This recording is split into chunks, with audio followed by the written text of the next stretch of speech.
The big juicy Peru UFO hoax.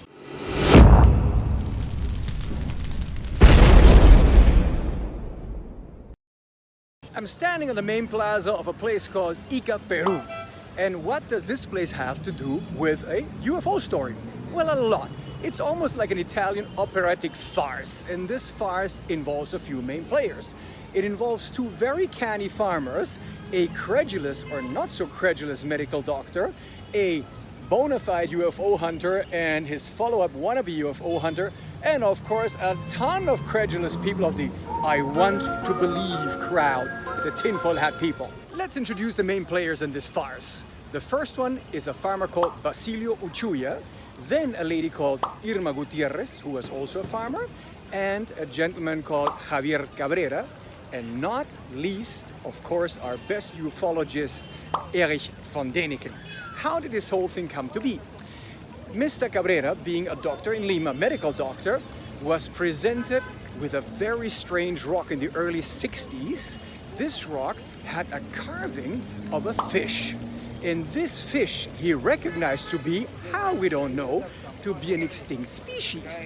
And he believed actually this was something called a coelacanth, a died out living fossil species that was just rediscovered in the late 30s. And he went, this rock, this carving looks just like a coelacanth. As you can see, the rock does not look anything like a coelacanth, but this medical doctor, because he was a doctor, said, this is true. Now, of course, he started wondering, my goodness, how could somebody bring him a rock with a carving that he believed looked like a coelacanth? So he went to the gentleman who gave him the rock, the simple-minded farmer called Basilio Uchuya. He says, wait a second, young man, I have never seen anything like this kind of carving in Peru. And Basilio Uchuya was more than helpful to say, well, of course, I found this rock in a secret tunnel/cave. And that got the doctor's full attention. So what did he do next? Of course, they went to check out the cave. Does anybody know where this cave is? Of course not. But anyhow, Mr. Uchuya took the doctor there, and the doctor came back and said, there is hundreds of thousands of these carved rocks with enigmatic figures on them. It's amazing. It's a world-class discovery. Of course, the good doctor got busy publishing the amazing discoveries that they had found in those caves. They had found rocks depicting dinosaurs. They had found rocks depicting dinosaurs with people riding the dinosaurs.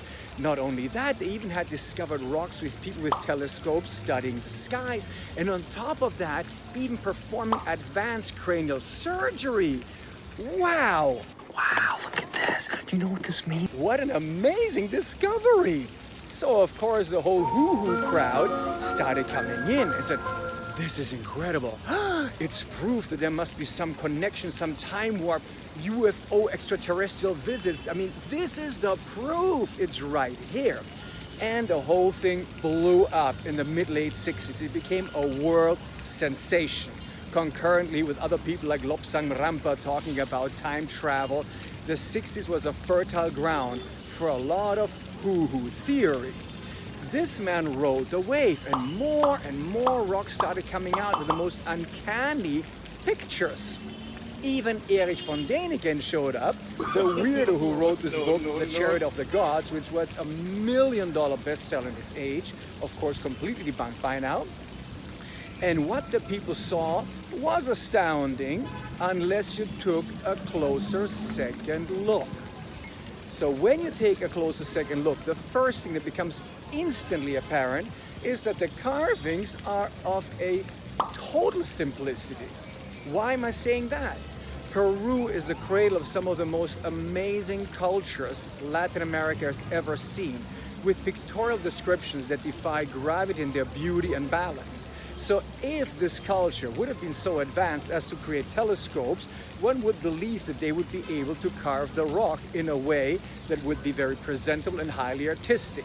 So if you check out cultures like Chavin, amazing sculpture. Then you go to the Moches, amazing sculpture. Even the Incas had some pretty good sculpture going on. You look at these rocks, you say, what are the most advanced technological civilizations? Not quite. These drawings are done by somebody who is trying to be an artist, or folk art. Second closer look at the dinosaurs. When you see the dinosaurs, two things become interestingly apparent. Some of the dinosaur species depicted, like Stegosaurus or T-Rexes, never made it down south. They were strictly North American species. Not only that, when you look at the dinosaurs, they all have the tails flopping to the ground, you know, like little worms. This is not how dinosaurs actually walk, because modern paleontologists come to one conclusion.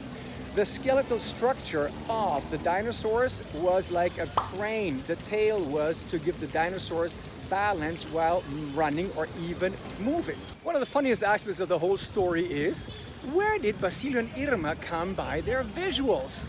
Very simple. They were leafing through kiddie books depicting dinosaurs, how they used to be depicted in the 1960s with the tails down. They also went to medical books and just looked at them and copied stuff from there, and also at some astronomy books and copied the telescopes. So the funny thing is that everything they depicted is literally a time lapse back into the 60s of what people understood to be technology and paleontology then. But it gets even cuter. Some of the rocks even depict kangaroos, which never made it here. Of course, kangaroos are marsupials that are at home in Australia. That did not deter the "I want to believe" woo-woo crowd, because nothing will deter them. Now it's time to pull back the curtain on the real story, what truly happened. The two farmers I mentioned before were not very wealthy, and they said, we gotta make some money somehow. And what they started doing is they started carving these rocks with simple dental drills. And well, it seems logical that they were in cahoots with the good Dr. Cabrera to produce more of these stones as the market demanded. So Dr. Cabrera started publishing his findings. With that, the fame came of the stones. With that, the people came in, and the stones started selling like hotcakes. And in the end, this man had the gall to even open up his own museum, which is right behind me, and we're gonna have a look at it.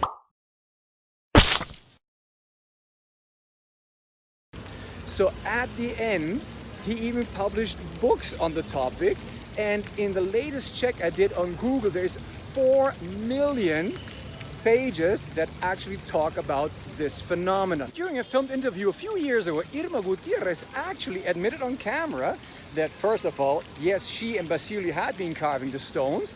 Number two, that the good doctor had asked him to do so, and he was paying them 50 centavos per rock.